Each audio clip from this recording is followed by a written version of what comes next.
Good morning, good morning, good morning, good morning. Hello. What have you got? Good morning, sweetheart. Oh, isn't that beautiful? Our family's in your cup. Yes, a sister sent me that. I thought that was very sweet. Yes. Lovely. Yeah. So good morning, everybody. Good morning, sweetheart. Today is lesson 326, and I've got the pleasure of reading this one. It's entitled, I Am Forever an Effect of God. That's a fact. I am forever an effect of God. So again, I'm going to use that word, uninterrupted. Yeah. Uninterrupted effect of God. And that is what we are. Yeah. The only thing is, are we aware of it continually and consistently? Right. Do we have any defenses up between our awareness and that fact? Okay. Just a smidgen. One or two, maybe three. All right. Let's join because this is so beautiful. Let's just take a minute in the quiet.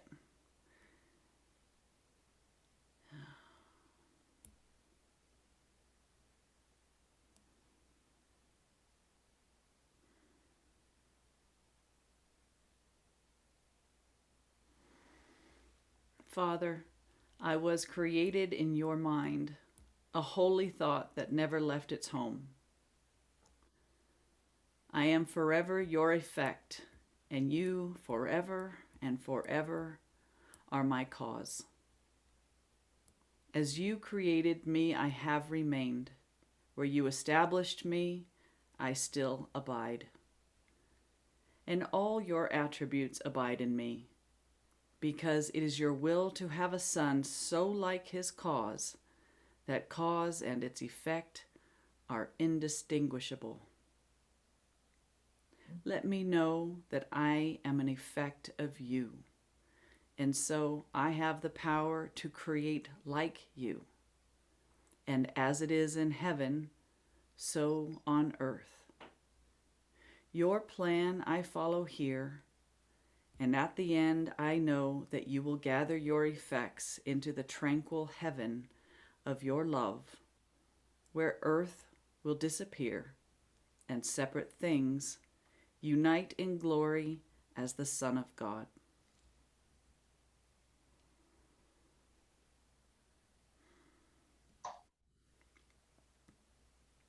Let us today behold earth disappear, at first transformed and then forgiven, fade entirely into God's holy will.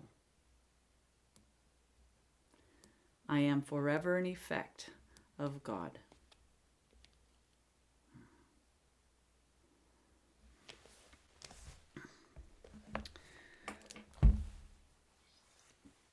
What a beautiful lesson. It is.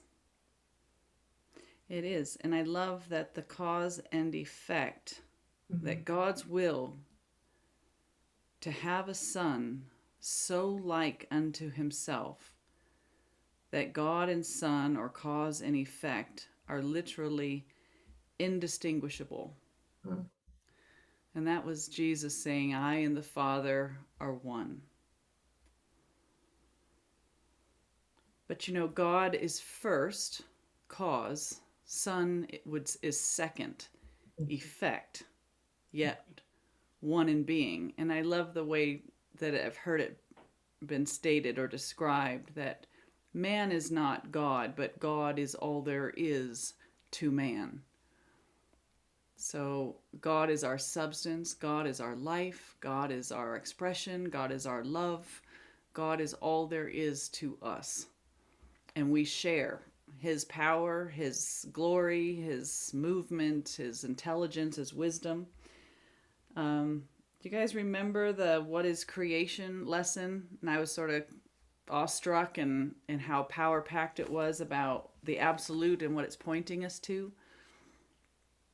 Well, I pulled them out, and would it be okay if I just read it really quick for them, just so we can join in this? Um, in that it said, "Together we are creation." So all the separate parts, if we were to unify in the recognition that we are one, we are creation. We, the sons of God. And so, in response to what is that, or what am I? It's the sum of God, the sum of all God's thoughts, spiritual, infinite in number, omnipresent, limitless, divine love, or a perfect love, changeless, eternal, omnipotent, or possessing all power. We are God's extension.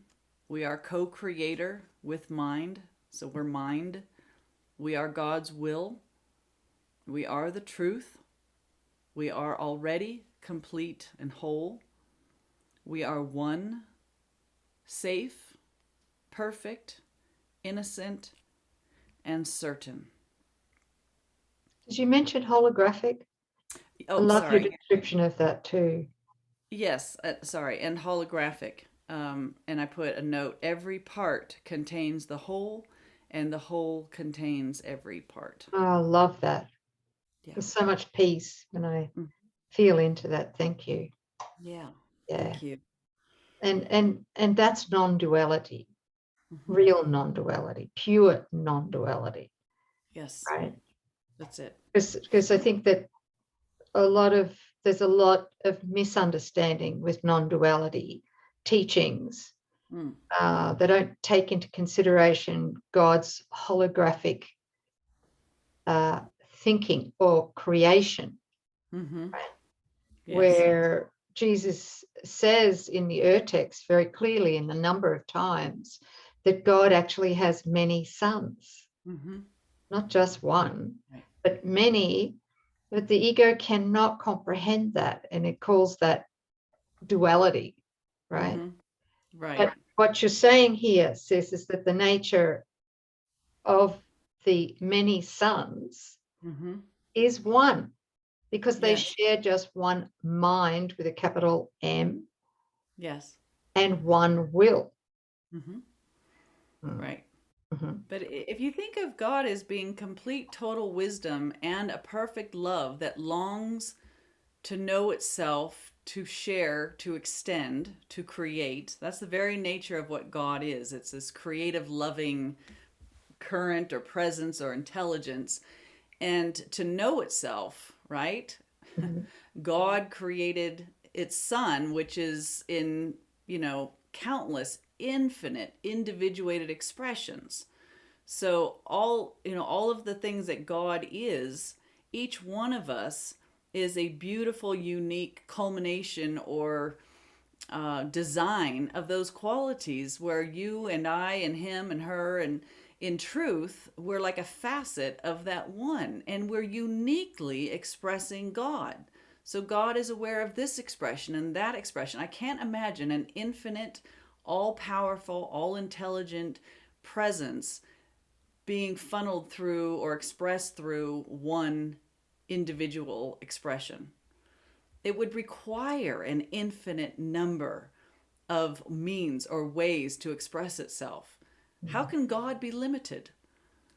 Yeah, it's impossible. It's you just feel it. You can't.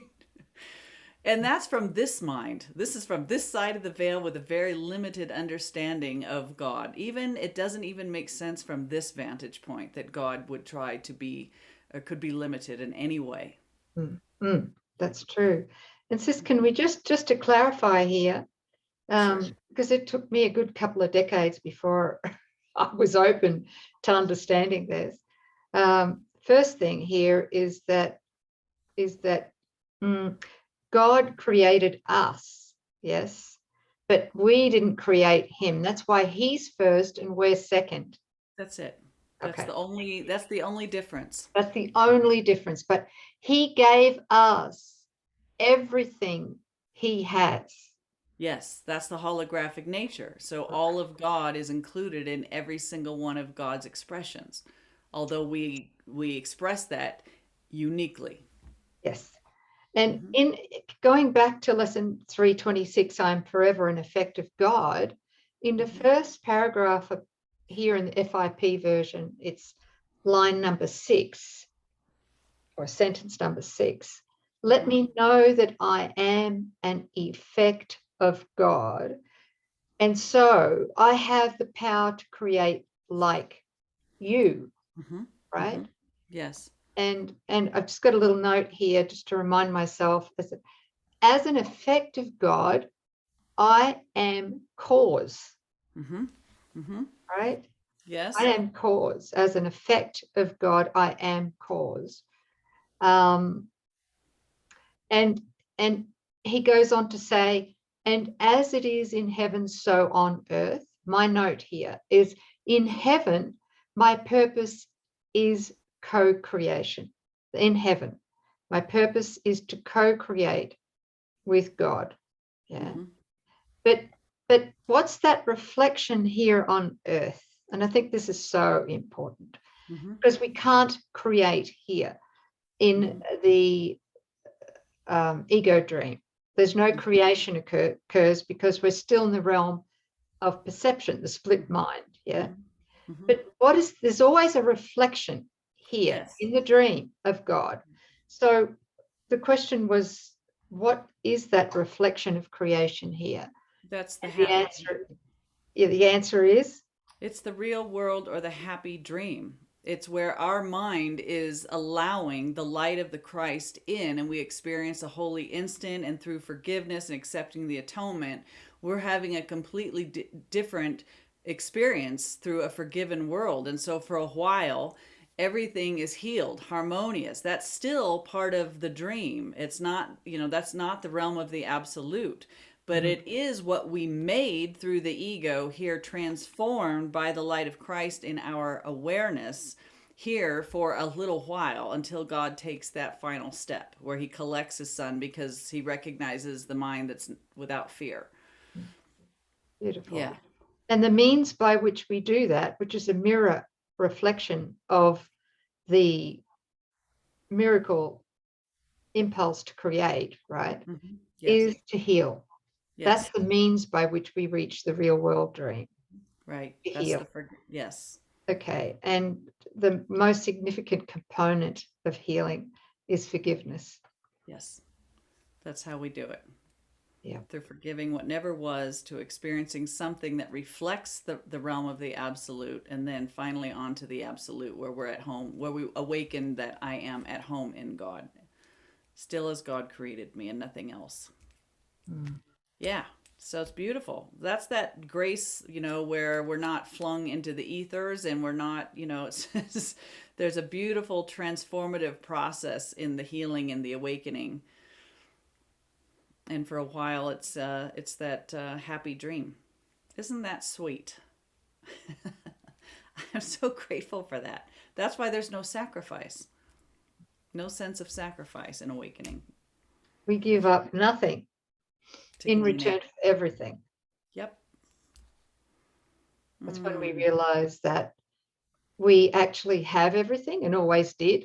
Yes. Because we are everything. Yep.